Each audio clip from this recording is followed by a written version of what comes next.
I thought my wife was grieving, until I found her secret phone and discovered the sick truth about my daughter's death. It's been 9 months since our daughter, Lily, died. She was 8 years old, bright, bubbly, curious, everything you want a child to be. One minute she was playing in the backyard, the next she cried every night, stopped eating, stopped working. She stopped being Rachel. I tried to hold us both together, even as I was unraveling myself. But lately, something felt off. Not just grief, not sadness, something else. And then I found the second phone. It started with small things. Rachel's grieving didn't look like mine. She'd disappear for hours. I assumed she was going for walks, trying to cope. Sometimes she came back with wine. Other times with nothing at all. She refused therapy. She wouldn't let me touch her. Not even a hug. I chalked it up to trauma. Everyone processes differently, right? Then I noticed the locked drawer in her nightstand, one she never used before. When I asked about it, she said it was old journals she was too embarrassed for me to read. I didn't push. I should have. 3 weeks ago, Rachel left for what she said was her support group. Something didn't feel right. Her phone had been unusually quiet, all day too quiet. When I opened the drawer, I expected to find notebooks. Instead, I found a cheap burner phone, a USB drive, and a pack of cigarettes. Rachel hadn't smoked since college. My hands shook as I powered on the phone. It didn't need a password. The wallpaper was a photo of Lily. That alone made my stomach turn. This was personal. I clicked on messages. There were over 200 messages, all from one number. The contact name was just Jay. The first message was from 6 months ago, 3 months after Lily died. Jay. She deserved it. Rachel. We did what we had to do. Don't back out now. Rachel. I can't keep pretending. I miss her. Jay. No, you don't. Not really. Be honest. You never loved her like he did.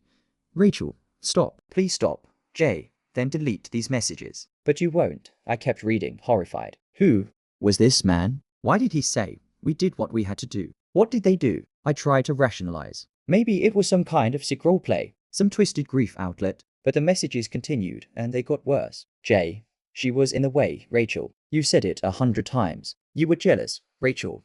It doesn't mean I wanted her dead. Jay. But you let it happen. You walked away. I was just there to finish it.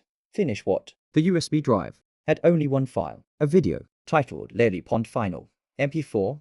I nearly vomited before I even opened it. The video showed our backyard, a shaky camera probably from a hidden corner of the fence. Lily was playing near the edge of the pond. She was singing, laughing. Then Rachel appeared. She called out, I'll be right back, sweetheart, and walked away toward the house. That's when a man stepped into frame. Tall hoodie, dark jeans. He crouched behind a bush. Lily never saw him. When she got close enough, he lunged. He held her underwater for 17 seconds. I counted. 17. I screamed. I destroyed the office. I punched the wall until my hand broke. I wanted to wake up, to unsee it, but I couldn't. Rachel watched this video. She saved it. She didn't go to the police. She let Lily die. I reverse searched the number. It was a prepaid. No ID. Dead end. But I remembered something from the funeral. Rachel had cried on a man's shoulder I didn't recognize. He left before I could ask who he was. Tall. Same build. Black hoodie. That was him. I waited. I planned. I made copies. I set up cameras. And then I confronted her. Who is Jay? I asked as she walked in from her support group.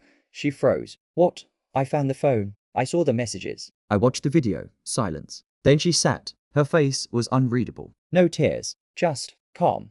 Do you want the truth? She asked. She told me everything. Jay was her ex. From years ago. Before me. He came back into her life when Lily turned 6. They reconnected online. Started talking. Then meeting. She swore she never planned to hurt Lily. But she said something that shattered me.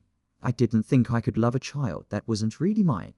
Wait. Wasn't really hers. Lily wasn't my daughter, she said, coldly. She was yours. With Emily, my ex. My one-night mistake before Rachel and I got serious. Emily had died in childbirth. I raised Lily alone for the first year. Then Rachel stepped in. We married. She said she loved Lily. She lied. She hated her. She reminded me of everything I wasn't. She had your eyes. Emily smiled. And you looked at her like she was your whole world. I was always second.